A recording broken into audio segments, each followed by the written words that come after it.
to be in a situation where I didn't think I was going to live. I can tell by the way I was writing. I didn't think I was going to survive. Social media has become human rights people's best friend because you can give the information about what's going on with no government interference. You can use VPN to bypass governments. It can also be problematic because people don't necessarily always think it's that bad because they're like, oh, well, she's messaging me and she must be fine.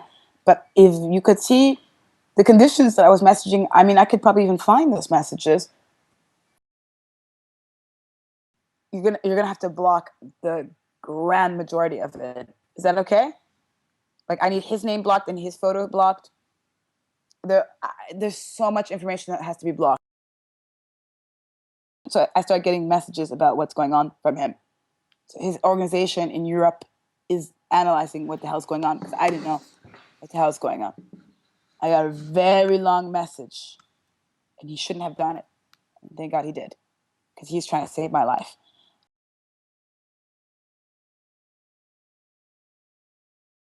Okay, so hi, I am Abiol Lualdeng. I am a research consultant, an independent research consultant, currently working on a program in which we examine the use of social media for incitement to violence and the use of hate and dangerous speech in the context of the current civil war in South Sudan.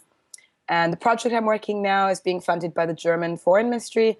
And we work on trying to change the behavior around social media and raise awareness.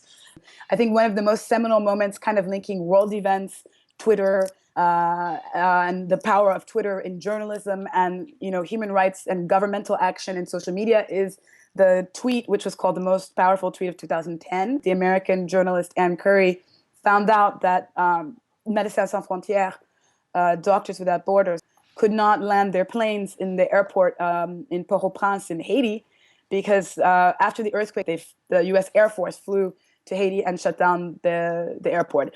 I think they must have had some agreement with the Haitian government pre-existing that if something catastrophic happened, that they would come and control, the airspace. But the problem was that Médecins Sans Frontières was an organization that was already working in Haiti, was present on the ground, was really ready to set up very quickly humanitarian operations, but they could not do it without landing their supplies because most of their hospitals, I think, in Port-au-Prince, in the capital and other places, had been destroyed. And so Ann Curry tweeted to the U.S. Air Force, please open the space in Port-au-Prince for Médecins Sans Frontières. They need to get urgent supplies in. And the U.S. Air Force saw that tweet and did it.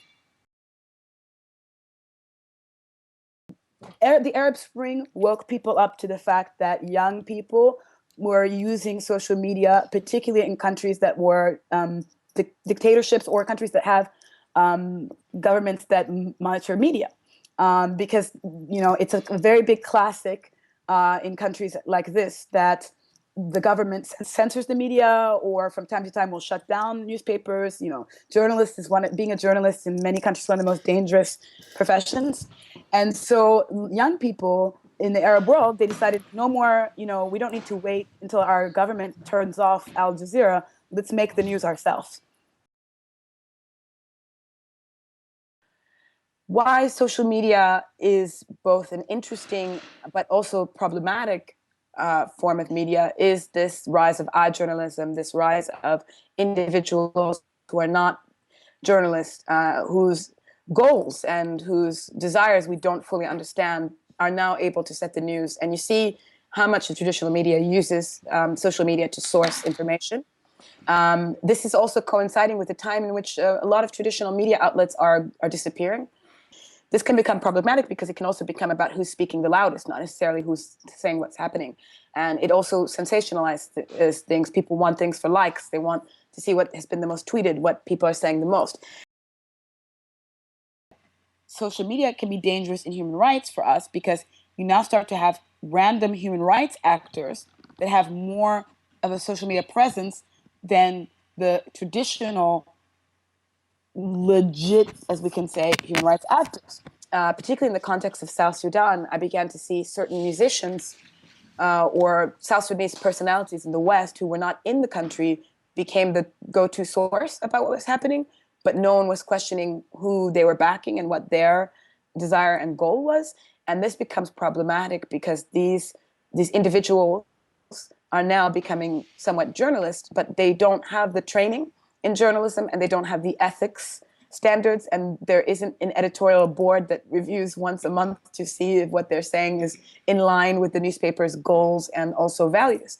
And this is the very kind of new frontier that we're seeing with media and social media now.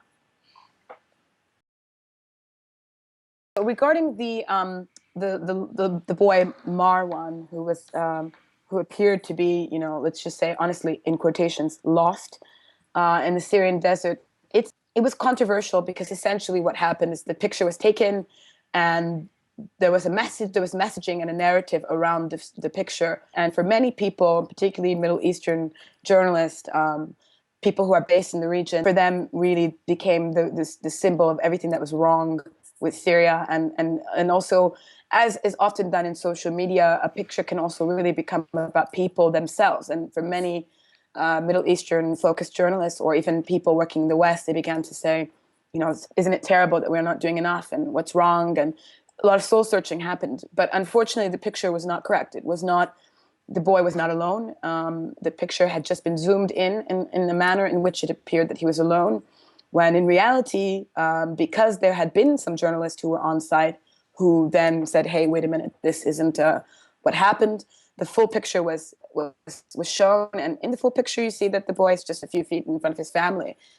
So that was a pretty interesting situation in which a photo shared on social media created a narrative that turned out to not be the type of narrative that would withstand the kind of basic fact-checking that even maybe a church group or community newsletter in America would do. Most interesting point I've heard in a long time. And so this professor, he's a doctorate, and the majority of doctorate holders in my country are around his age, unfortunately. They're not young. And he said, I don't know why you are acting like social media is something new to us, huh? We know this is social media, huh? But we have the social media we like, and we share status information, but with no internet. My dad and him, they were born around like 48. They were in college, University of Khartoum, when the man landed on the moon. This, of course, even people in America would tell you it didn't happen. And there's a lot of stories about this man on the moon, because that was an event that defined people's lives, right? So he was so excited. Yeah, I saw the man on the moon. And he's like, I'm going to go back to my village. I'm going to tell them about it. They don't know, and he's like excited to be like, sometimes it's nice to be the one who brings the news, who brags. Whole trip down the night, he's like, yeah, they don't know. He's like, I get to the village, huh? And I arrive. I said to the woman, let me tell you something. Last year, you didn't want me to buy you a drink. You didn't want to dance with me. I know something about Apollo. Oh, really? Apollo, which one? The dance or the song? Apollo, Apollo, Apollo, Apollo, Apollo. And the song was Apollo landed on the moon.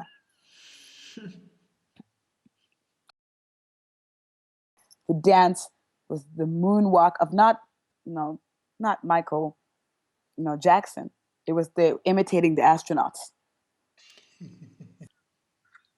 And we're talking about a village in 1969. Girl, there was no TV, electricity anywhere there. He said that is social media. That's like when he's like, they had already shared and liked the status and forwarded it and retweeted it.